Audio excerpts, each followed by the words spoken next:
2 సంవత్సరాల పిల్లల్ని ఇది చేశారు, 4 సంవత్సరాల పిల్లల్ని ఇది చేశారు, 8 సంవత్సరాల పిల్లల్ని పాడు చేశారు, రేప్ చేశారు, ఇలాంటివన్నీ వింటూనే ఉన్నాం మనం.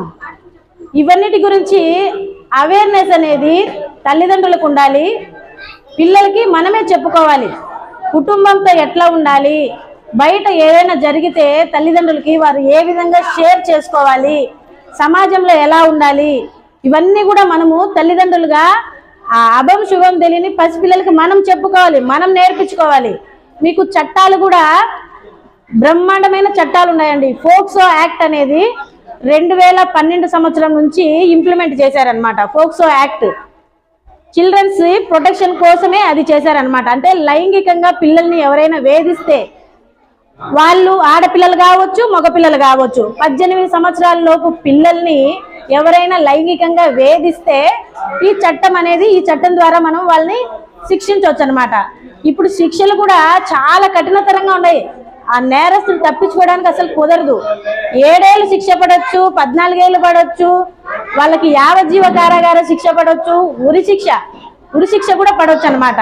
ఆ విధంగా కఠినతరంగా ఎన్నో శిక్షలు కూడా ఉన్నాయి. మీరు చట్టాల పట్ల కూడా కొంచెం అవగాహన కలిగి ఉండి పిల్లలకి ఏది మంచి ఏది చెడ్డ అనేది మనం చెప్పాలా. ఏది గుడ్ టచ్, ఏది బ్యాడ్ టచ్, బయటకు వెళ్ళినప్పుడు ఎలా మెలగాలి. ఇప్పుడు ఎవరి దగ్గర మనం వదిలిపెట్టామనుకోండి, ఇప్పుడు అంకులని వదిలిపెడతాము, వాళ్ళు మనం వెళ్ళిపోయిన తర్వాత ఆ పిల్లలతో వాళ్ళు అసభ్యంగా ప్రవర్తించవచ్చు. పిల్లలు తెలియదు, చెప్పలేరు. కాబట్టి మనమే పిల్లలకి నేర్పించుకోవాలా ఏది గుడ్ టచ్, ఏది బ్యాడ్ టచ్, ఎట్లా మెలగాల, ఆ తల్లిదండ్రులతో ఏ విధంగా షేర్ చేసుకోవాలా, వాళ్ళ కష్టాలను మనం ఓపికగా వినాలండి. పిల్లల మాటలు మనం కూడా ఓపికగా వినాలి.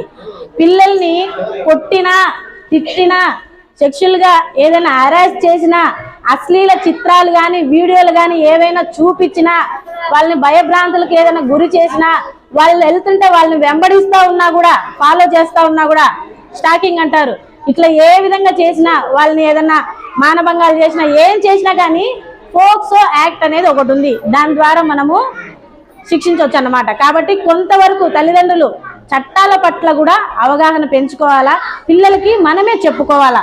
ముందు తల్లిదండ్రులమే పిల్లలకి మొదటి గురువు. కాబట్టి అవగాహన